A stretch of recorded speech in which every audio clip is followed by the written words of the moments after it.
শুভ সকাল বন্ধুরা। এই ভিডিওটা অনেক দিন আগে মানে 17ই শ্রাবণে এটা আজকে পোস্ট করছি, তার কারণ আমার ফোনটা খারাপ হয়ে গেছিলো, তো নতুন ফোন নিয়েছি, তারপরে ভিডিওগুলো পোস্ট করছি।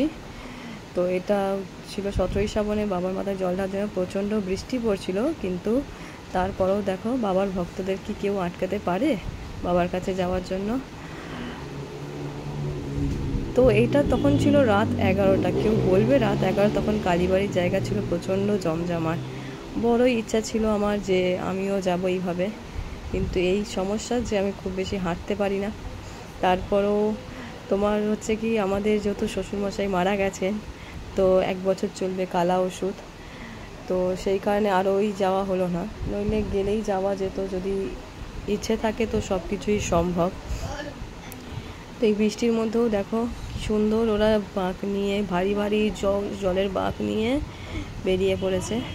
ওখানে শিব ঠাকুরটা নাচছিল, তো কি ভালো লাগে। আমার প্রথম দেখা এই রকম, কেন কি তখন বিয়ের আগে কেউ নিয়ে যাওয়ার তেমন ছিল না, বিয়ের পরেও বর্মশাই এই সময় কাজ চলতো।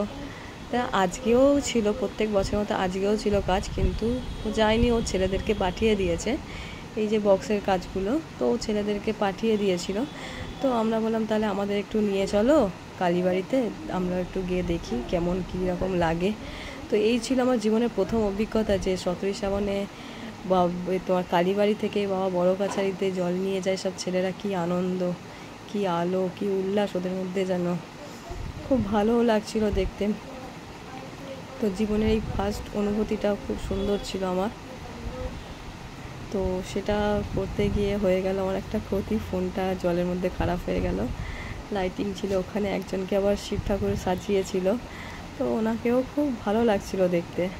জলের মধ্যে দাঁড়িয়ে থাকা কষ্টকর খুব, তারপরেও দাঁড়িয়েছিল, কেন কি প্রত্যেকটা মানুষেরই তো টাকার প্রয়োজন, তো সেই টাকার প্রয়োজনের প্রেক্ষিতে ওই রকম শিব ঠাকুর সেজে দাঁড়িয়েছিল বৃষ্টির মধ্যে।